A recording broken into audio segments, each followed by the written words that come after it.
할렐루야. 주님의 은혜 가운데 다시 강단에 서게 되었습니다. 지난 3월 9일 지지난 수요일이 되겠습니다. 그 밤부터 좀 감기 기운이 있어가지고 한 이틀 밤 고생을 했어요. 그래서 목요일 날 혹시 코로나가 아닐까 염려가 되어서 자가 진단 해보았는데 양성이 나와서 금요일 날 PCR 검사를 했더니 또 확진이 되었습니다. 그래서 한 이틀 밤 정도 좀 고생을 했는데 그 이후로는 다행히 열도 떨어지고 경증 내지 거의 무증상으로 지내다가 지난 금요일 날 격리가 해제되었어요.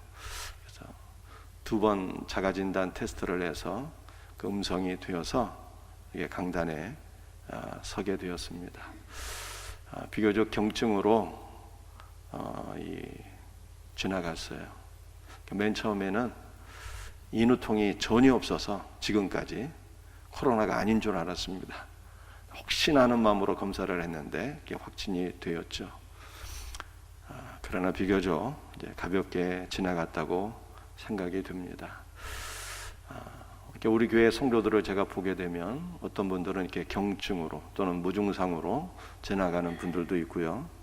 또 어떤 분들은 백신을 안 맞으신 분이 계셔서 격리 기간 내내 지금까지 이게 회복되지 못하시는 분들도 있어요. 그래서 속히 이 코로나에 감염되신 분들이 다 치유가 되고 회복될 수 있도록 많이 기도해 주시기를 부탁합니다. 제가 격리되어서 집에서 예배를 드려보니까 온라인 예배의 필요성에 공감이 되더라고요. 저처럼 격리되어서 예배당에 나오지 못하시는 분들 또는 입원하신 분들 또는 해외에 출장하신 분들, 그래서 부득이 예배를 드리지 못하는 분들에게 온라인 예배는 꼭 필요한 것이구나, 이렇게 필요성이 공감되었습니다. 그러나 또 한편에서 집에서 온라인 예배를 한 주 드려보니까 역시 예배는 현장 예배를 드려야 되겠구나, 이 대변 예배의 필요성을 더 간절히 느끼게 되었고 사모하게 되었습니다. 집에서 기도하는 것도 가능하지만 역시 기도 중에 기도는 무엇이더라? 새벽 기도가 최고로구나 라고 하는 것이 더 필요성이 공감되었고요. 우리가 혹시 새벽에 나오지 못한다 할지라도 가급적이면 예배당에 나와서 기도할 때 더 깊은 기도, 더 많은 기도를 하게 되는 것을 깨닫게 되었어요.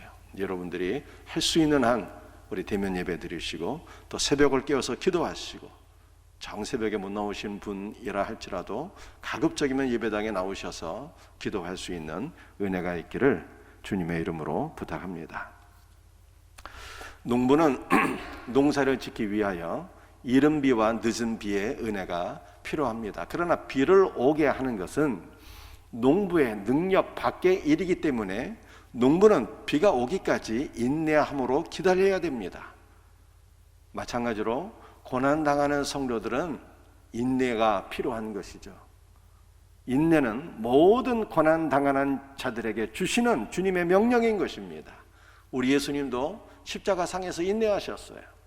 육체의 고난을 인내하셨고 사람들의 비웃음과 조롱을 인내하셨고, 무엇보다 우리의 모든 죄짐을 짊어지시고 아버지와의 관계가 차단되는, 아버지와의 관계가 단절되는 영적인 고통을 인내하셨습니다. 예수님은 십자가의 모든 고난을 인내하시고 우리의 구원을 이루셨어요. 그리고 고난당하신 우리 예수님은 고난당하는 자들을 긍휼히 여기시며 고난당하는 자들과 함께 하시는 분이십니다. 그러므로 우리가 고난당할 때 우리가 낙심하지 말아야 될 이유는 우리 주님께서 우리와 함께 하시기 때문입니다. 다윗은 시편 23편에서 이렇게 고백했습니다. 내가 사망의 음침한 골짜기를 다닐지라도 해를 두려워하지 않을 것은 주께서 나와 함께 하심이라. 고난의 시간에 나를 긍휼히 여기시며 나와 함께 고난받으신 예수님께서 나를 붙잡고 계시기 때문에 나는 그분의 은혜로 모든 고난을 인내할 수 있고 사망의 음침한 골짜기를 통과할 수 있고 나는 부활의 생명을 누릴 수 있다는 믿음의 고백인 것입니다. 고난당하신 예수 그리스도, 그분의 은혜를 힘입어 모든 고난의 길을 인내하시고 극복하시고 예수 그리스도의 부활 생명을 누릴 수 있는 우리 복된 성도들이 다 될 수 있기를 주님의 이름으로 축복합니다. 여러분들, 우리는 고난당할 때 인내해야 될 뿐만 아니라 고난당할 때 기도해야 되는 것이죠. 농부가 농사 지을 때 이른 비와 늦은 비의 은혜를 사모하며 기도하는 것처럼 성도는 고난당할 때 위로부터 부어주시는 성령의 은혜의 담비를 사모함으로 기도해야 되는 것입니다.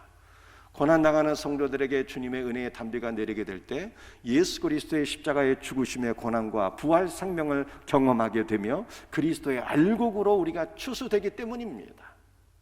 고난당하는 분들에게는 세 가지가 필요하다고 말씀드렸습니다. 첫째는 인내하는 것, 두 번째는 기도하는 것, 세 번째는 일하는 것이죠. 고난당할 때 우리가 서로 위로하고 격려하며 사랑의 손으로 붙잡아주고 사랑으로 섬길 때 우리는 모든 고난을 극복하며 승리하게 되는 것입니다. 이와 같은 은혜가 우리 생명샘 공동체에 있기를 주 예수의 이름으로 축복합니다.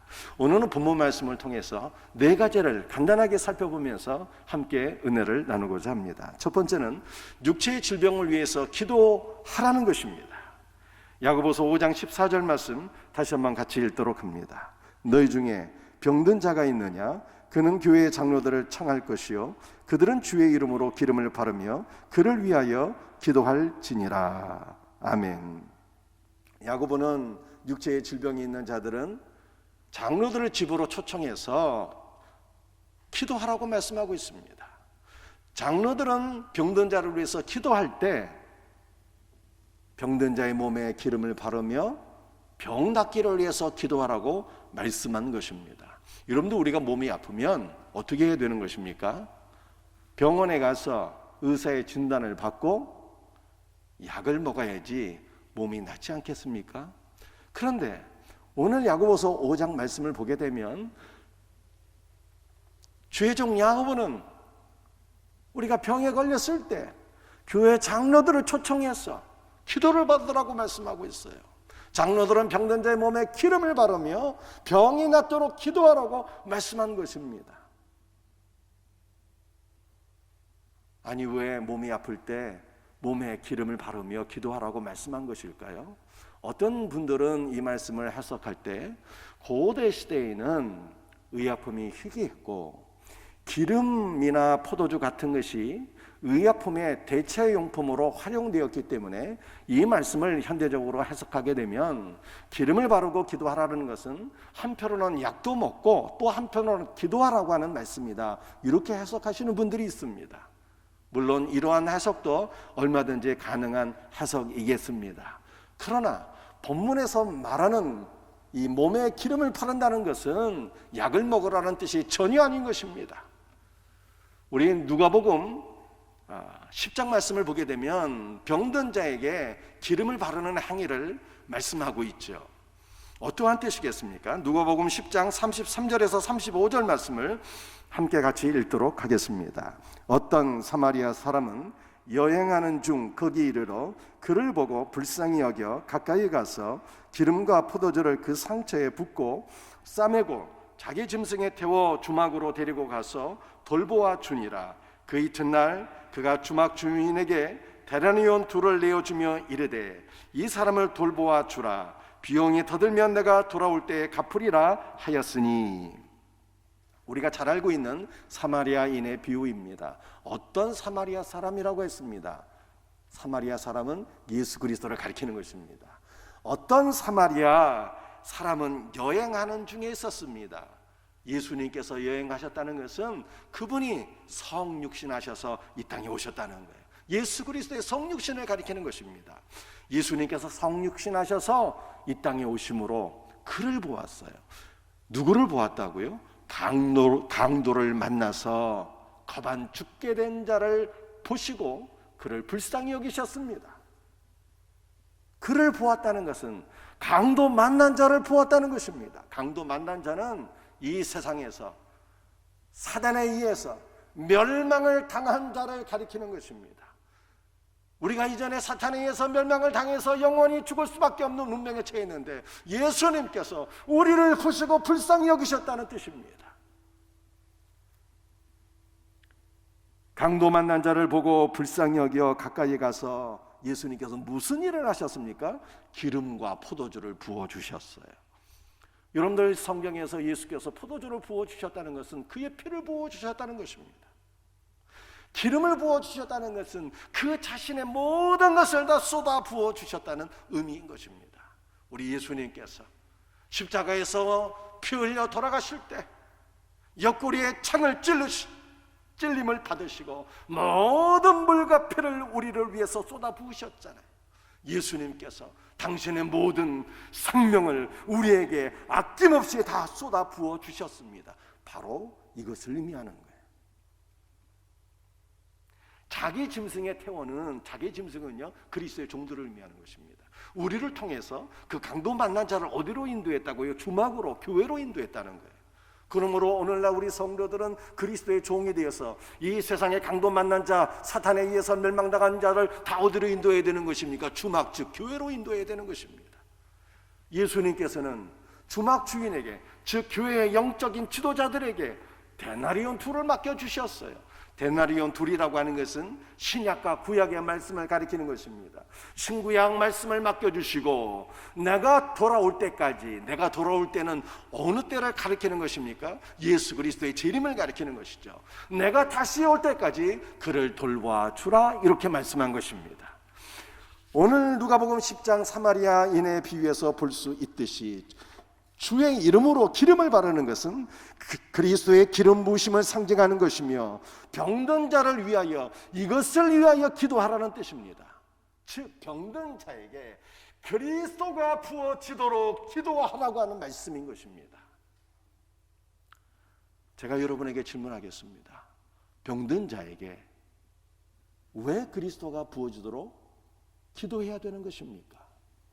골로새서 3장 11절 말씀을 보게 되면 오직 그리스도는 만유시요 만유 안에 계시니라 라고 말씀하셨어요.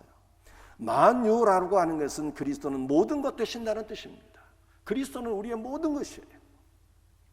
그리스도는 하나님도 되시고, 그리스도는 하나님의 아들도 되시고, 그리스도는 우리의 구원자도 되시고, 그리스도는 우리의 목자도 되시고, 그리스도는 우리의 신랑도 되시고, 그리스도는 우리의 친구도 되시고, 그리스도는 우리의 치유자도 되시는 거예요.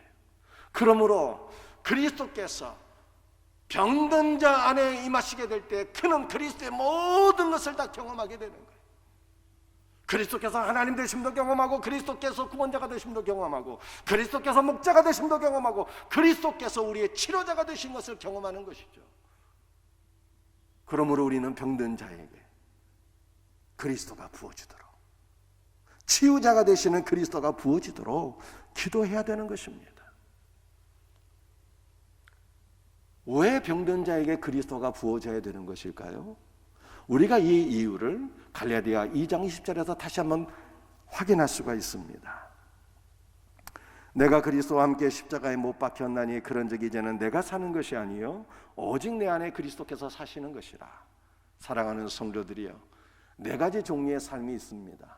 첫 번째 삶은요, 내가 나를 사는 거예요. 내가 나를 산다는 것은 나의 생각과 나의 주관과 나의 고집과 나의 뜻대로 살아가는 삶을 의미하는 것입니다. 그런데 내가 나로 살아가는 것이 바로 성경은 죄라고 말씀하고 있어요. 죄는 꼭 누구를 죽이고 돈을 빼앗아야 죄가 아니라 내가 나로 살아가는 것, 나의 고집과 생각과 주관과 뜻대로 살아가는 것이 바로 죄인 것입니다. 자, 이것을 보다 더 구체적으로 말씀드리겠습니다. 제가 병들었어요.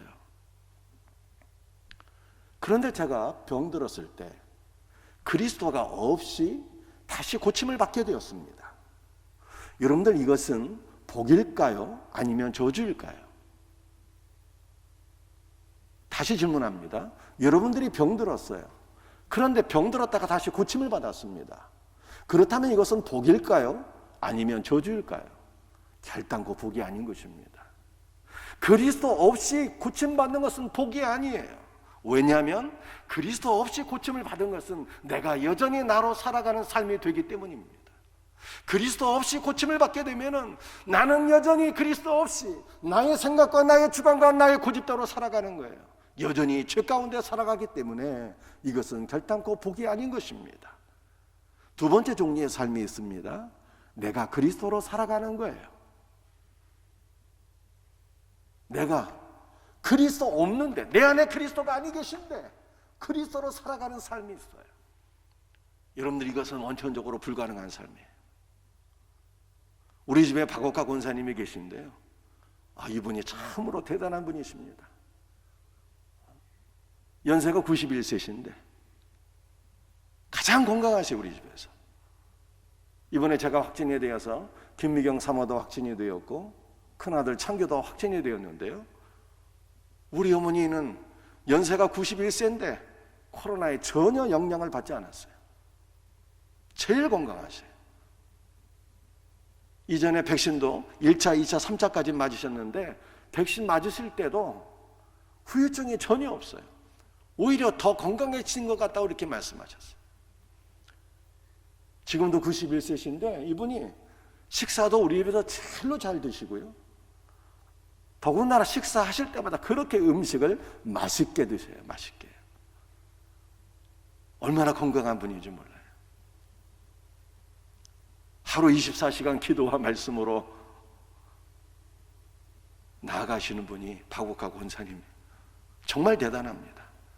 그런데 이렇게 건강한 분이라 할지라도 박옥화 권사님에게 동계올림픽 나가서 김연아 선수처럼 피겨 스케이팅으로 금메달 하나 따오세요 얘기하면 가능할까요? 불가능할까요? 원천적으로 불가능합니다. 90세가 넘은 노파가 어떻게 올림픽에 나가서 김연아 선수처럼 아름다운 피겨 스케이팅으로 금메달 딸 수 있겠습니까? 아무리 노력해도 그거는 안 되는 일이 불가능합니다. 그런데 이거보다 더 불가능한 일이 있어요.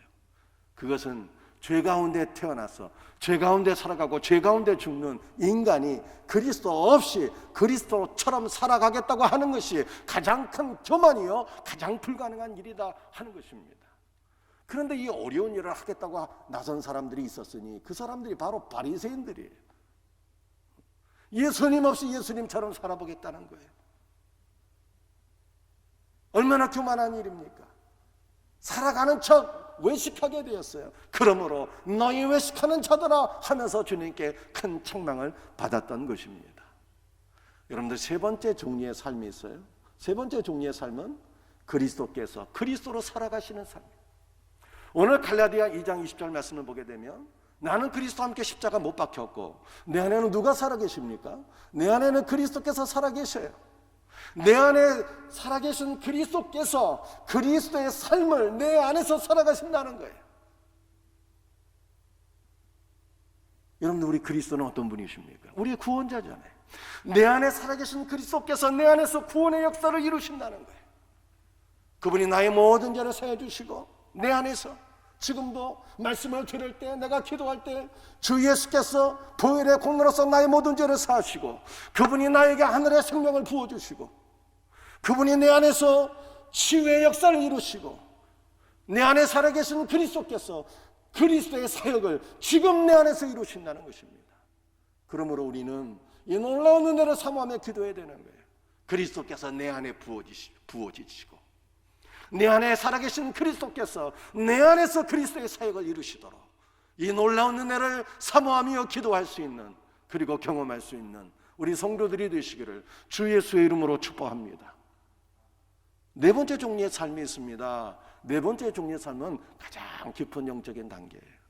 그것은 그리스도께서 나와 연합하시고 그리스도께서 나와 하나가 되시고 나의 삶을 사시는 거예요.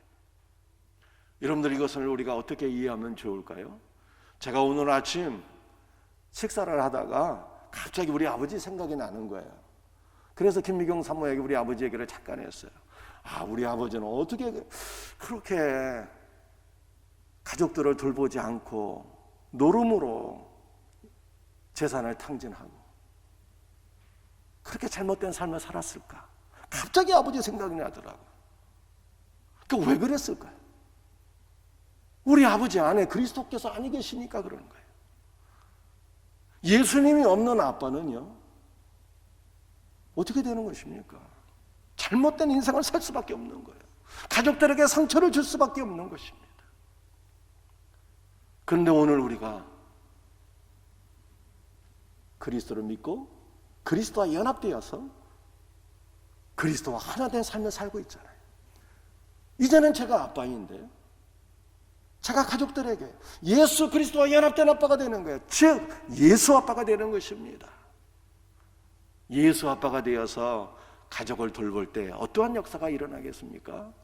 가정에 생명의 역사, 풍성한 은혜의 역사가 일어나게 되는 것이죠. 여러분들, 제가 목사인데요, 예수님 없이 목회를 한다고 한번 생각해 보세요. 그 목회가 어떻게 되겠습니까? 많은 성도들에게 상처를 줄 수밖에 없습니다. 혹시 교회가 숫자적으로 부흥한다 할지라도 그 안에는 영적인 생명이 없는 것이죠. 그러나 제가 목사로서 그리스도와 연합되어서 그리스도가 하나가 되어서 예수 목사가 되어서 목회를 한다면 교회 안에는요, 영적인 생명에 충만하고 우리 성도들은 푸른 초장 잔잔한 물가로 나가서 그리스도의 풍성한 은혜와 생명을 누리게 되는 것이죠.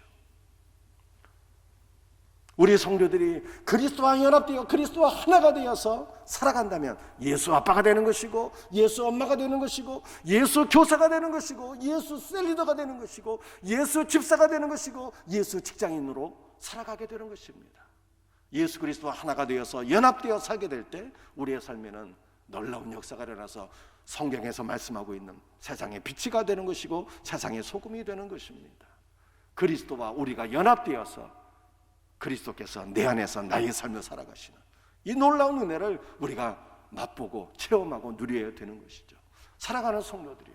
그러므로 성경은 병든 자에게 무엇이 임하도록 기도하라, 그리스도께서 부어주시도록 기도하고, 그리스도께서 우리 안에 부어주실 때 우리 안에 부어지신 예수 그리스도는 그리스도의 사역을 수행하시기 때문인 것입니다.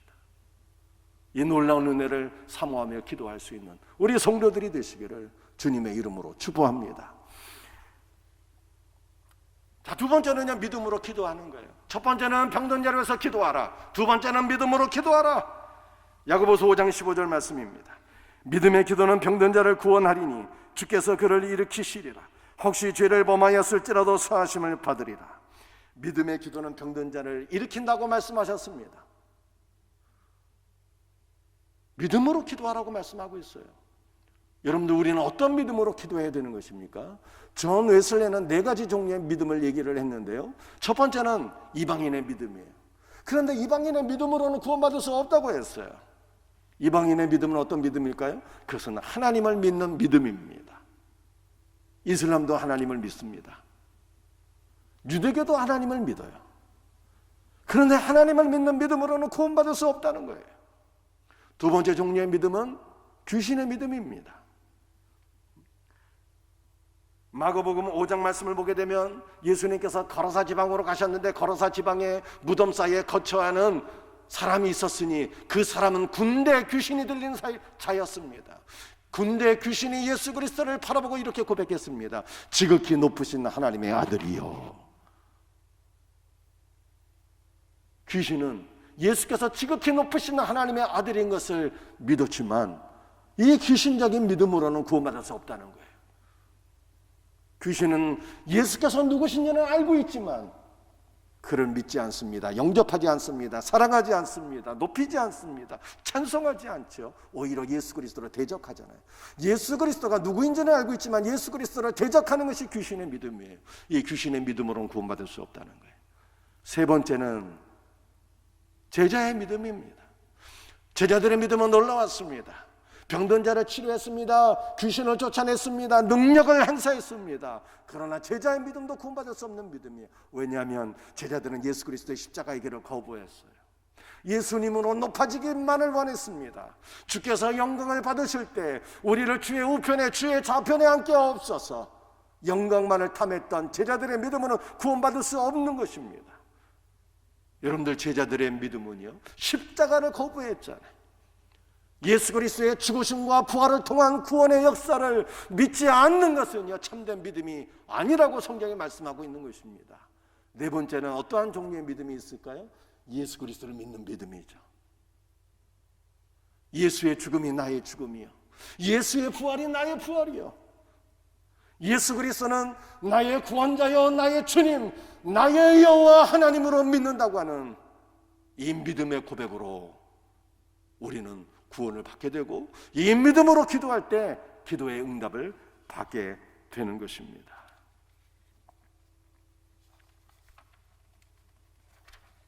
야고보서 5장 17절 18절 말씀을 보게 되면 엘리야가 믿음으로 기도할 때 3년 6개월 만에 비가 오는 놀라운 하나님의 역사가 일어나게 되었습니다. 그런데 야고보가 이 믿음으로 기도할 때 단순히 비가 오는 것만이 아니라 이 놀라운 기도의 응답을 통해서 우상 숭배에 빠져 있었던 이스라엘 백성들이 누가 살아계신 하나님인가를 깨닫게 되고, 우상 숭배의 삶에서 하나님께로 돌아오는 회복의 역사가 일어나게 되었습니다. 사랑하는 성도들이요, 우리 생명샘교회 많은 분들이 질병 가운데 고통을 당하고 있지요. 기도하라고 하는 하나님의 뜻인 줄로 믿습니다. 믿음으로 기도할 때 하나님께서 치료해 주시고, 믿음으로 응답을 받게 될 때 많은 영혼들이 주님 앞으로 돌아오게 되는 것입니다. 우리 생명샘교회, 우리 모든 성도들이 믿음으로 기도해서 병든 분들이 치료받을 뿐만 아니라 많은 영혼들이 회복되어지는 영혼 구원의 역사가 있기를 예수 그리스도의 이름으로 축복합니다. 세 번째는 의인의 기도는 역사하는 힘이 크다는 것입니다. 시간이 없어서 이 말씀은 짧게 드리겠어요. 야고보서 5장 16절 말씀 같이 읽도록 합니다. 그러므로 너희 죄를 고백하며 병이 낫기를 위하여 서로 기도하라. 의인의 기도는 역사하는 힘이 큼이니라. 여러분들, 이 의인의 정관사가 없습니다. 그러므로 야고보서 5장 16절에 나타난 의인은 어느 특정한 의인을 가리키는 것이 아니라 모든 의인을 가리키는 것입니다. 모든 의인의 기도에는 역사하는 힘이 크다고 말씀하셨습니다. 의인이 누구입니까? 하나님의 의가 되시는 예수 그리스도를 믿고 영접한 모든 성도들이 의인인 것입니다. 그러므로 성경은 우리 모든 성도들의 기도에는 역사하는 힘이 크다고 말씀하신 것입니다. 이 약속의 말씀을 붙잡고 기도하며 응답받는 복된 성도들이 되시기를 주 예수의 이름으로 축복합니다. 네 번째 말씀이에요. 병든 자를 위한 장로의 역할입니다. 야고보서 5장 14절 말씀 다시 한번 더 같이 읽도록 합니다. 너희 중에 병든 자가 있느냐? 그는 교회의 장로들을 청할 것이요 그들은 주의 이름으로 기름을 바르며 그를 위하여 기도할지니라. 병든 자는 어떻게 하라고요? 장로님들을 청해서 기도받으라고 말씀하고 있습니다. 한글 성경도 단수가 아니라 복수로 되어 있고요, 원문에도 이 장로가 단수가 아니라 복수로 되어 있습니다. 장로가 아니라 장로들을 초청해서 기도를 받으라고 말씀하고 있어요. 우리 생명샘교회는 장로님이 한 분 계십니다. 우리 김경선 장로님. 제가 보니까 한국교회 안에 분열하고 갈등을 경험하는 많은 교회들이 있어요. 그러나 우리 생명샘교회가 당회가 평안하고 교회가 평안한 것은 첫째는 하나님의 은혜요, 둘째는 우리 김경선 장로님이 부족한 담임 목사를 잘 포용해 주시고 또 협력해 주셨기 때문에 당회가 평안하고 교회가 평안하다라는 생각이 들어요. 그러므로 우리 김경선 장로님이 참 귀한 장로님이시고 우리 장로님께 다시 한번 더 감사를 드립니다. 그런데 오늘 본문 말씀을 보니까 장로들을 청하라고 말씀하고 있잖아요. 단수가 아니라 복수예요. 근데 우리 생명샘교회는 장로님이 한 분이세요. 그러므로 우리가 성경에 의할 것 같으면은 교회 안에는 장로님이 한 분 계시는 게 좋을까요? 여러분이 계시는 게 좋을까요? 여러분이 계시는 것이 더욱더 성경적입니다. 그러므로 저는 속히 우리 생명샘교회 안에 더 많은 장로님들, 또 안수집사님들, 권사님들이 세워지기를 간절히 소원해요. 특별히 오늘 이 말씀을 통해서 앞으로 우리 생명샘교회 장로님들이 많이 세워졌으면 좋겠는데, 성경에서 말씀하고 있는 장로의 역할은 무엇일까? 이것을 좀 깊이 생각해 봤으면 좋겠다라고 하는 생각이 들어요. 우리가 대한예수교 장로의 합동교단의 헌법을 보게 되면 장로님은 두 종류의 장로가 있으니, 하나는 말씀을 가르치고 행정과 치리의 사역을 겸하는 장로가 있습니다. 이 장로를 가리켜서 목사라고 하는 거예요. 두 번째는 행정과 치리의 사역만 감당하는 장로님이 있으니, 이것이 우리가 일반적으로 알고 있는 장로님이 되는 것입니다. 여러분들이 한번 질문할 수가 있겠죠. 목사님은 말씀을 가르치는 분으로만 알았는데 대한예수교 장로의 합동교단에서는 목사님에게 말씀 강독권과 행정 치리의 권한이 있군요. 이렇게 질문할 수가 있겠습니다. 여러분들 교회 안에는 의사결정기구가 셋이 있어요. 첫 번째로는 당회가 있고, 두 번째로는 재직회가 있고, 세 번째로는 공동의회가 있습니다. 이 세 기구의 좀 역할이 조금씩 차이가 나죠. 당회는 무엇보다도 예배를 주관하고, 또 교회 안에 모든 재정과 또 부동산을 관장하며 하위 모든 기관을 감독하는 것이 당회의 역할입니다. 가장 중요한 사역이 예배에 가는 것입니다. 그래서 여러분들 예배 시간에 오늘도 우리 김 장로님이 대표 기도를 해주셨는데, 장로님은 교인의 대표가 되기 때문에 공예배의 대표 기도는 누가 해야 되는 것입니까? 장로님이 해야 되는 거예요. 그리고 예배 이 성찬, 우리가 성찬을 지금 하나님 앞에서 벌써 못한 지가 꽤 오래되었어요. 너무 마음이 아픕니다. 성찬위원으로서 이 섬기는 것도 교인의 대표인 장로님이 할 수 있는 일이에요. 근데 우리 장로님이 한 분뿐이 안 계시니까 안수 집사님들이 도와서 같이 사역하고 있잖아요. 그러므로 교회 안에 장로님들이 더 많이 세워져야 될 이유가 바로 여기에도 있는 것입니다. 가장 중요한 당회원들, 장로님의 사역이 예배를 섬기는 거예요. 예배를. 이것이 바로 당회의 가장 주된 사역이고, 재직회는 무엇일까요? 당회에서 재정에 관한 기초적인 것을 정해놓으면 이것을 재직회에서 추인을 받아야 돼요. 재직회 통과를 해야 되는 것입니다. 또 공동위회는 어떤 것일까요? 공동위회는 제가 우리 중직들을 더 세워야 된다는 것을 말씀드렸는데, 중직들을 세우는 것은 공동위에서 투표로 결정하는 거예요. 투표로.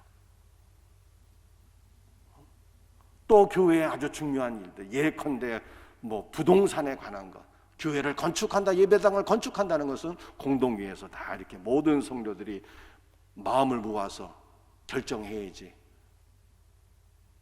어떤 한두 명의 의견으로 되어지는 것이 아닌 것입니다.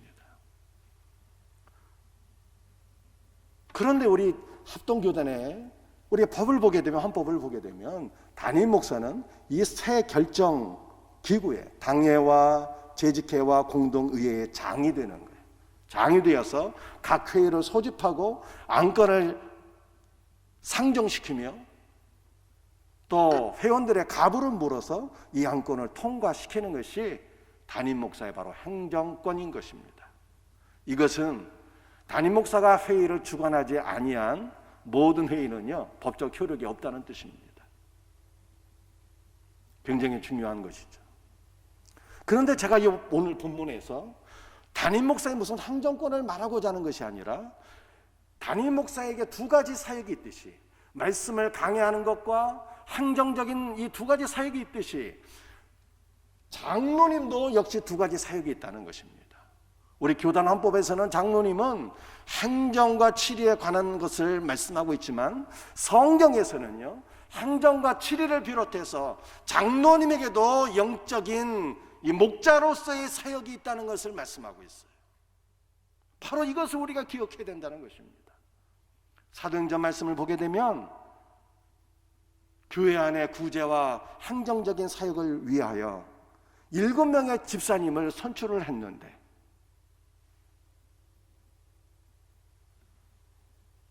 일곱 명의 집사님들 가운데 2명 스데반과 빌립 집사님은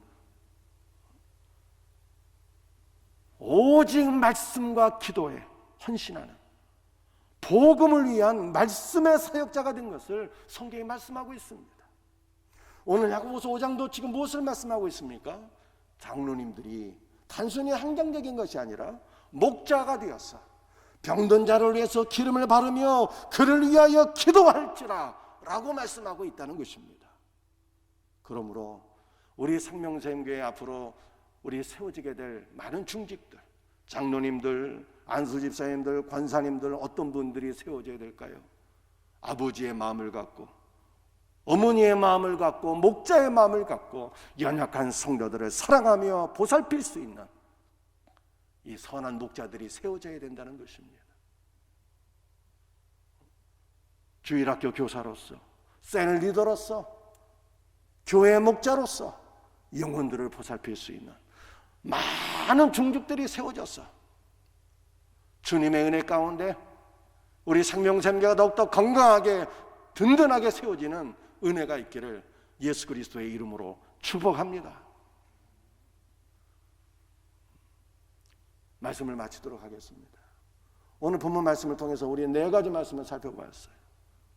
첫째로는 병든 자를 위해서 기도하라. 무엇을 위해서 기도하라고요? 병든 자에게 그리스도가 부어지도록.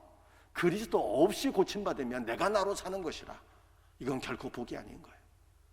그리스도가 부어지도록, 그리스도로 충만하고 그리스도 안에서 나음을 얻고 그리스도 안에서 회복되어지도록 기도해야 되는 거예요. 믿음으로 기도해야 되고, 또 의인의 역사는 크다는 것을 믿고 기도해야 되고, 마지막으로 장로님들 초대해서 기도하라고 하는 이 말씀 가운데 우리 생명샘교회 선한 목자의 마음을 품는 귀한 장로님들, 귀한 중직들이 더욱 세워져서 우리 생명샘교회가 더욱더 하나가 되는 든든히 세워지는 역사가 있기를 주 예수 그리스도의 이름으로 축복합니다.